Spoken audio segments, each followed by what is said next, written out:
Сәлем достар, бүгін сіздермен кекстің рецептімен бөлісемін. Бізге керек қант, ұн, жұмыртқа, сұйық май, сүт, қамыр қопсытқыш. Жұмыртқа мен қантты миксерлейміз, ақшыл масса болғанша шамамен 5 минут уақытты алады.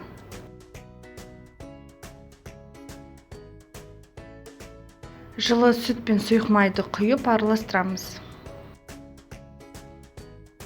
Електен өткізілген ұн мен қамыр қопсытқышты 2-3 бөлікке бөліп, қосып миксерлейміз.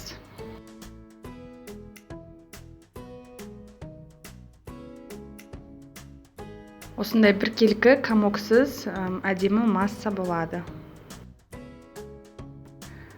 Бір ас қасықтан формаға саламыз.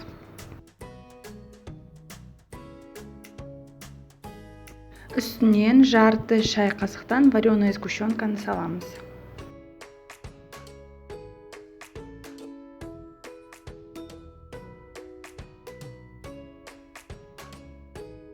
Вареная сгущенканың үстінен тағы да бір ас қасықтан салып шығамыз.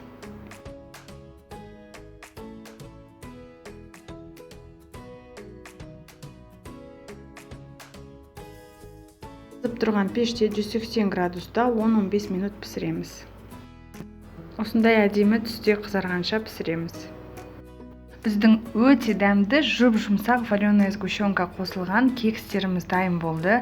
Дәмі өте керемет. Вареная сгущенканың орнына нутелла, шоколад қоссаңыздар да болады.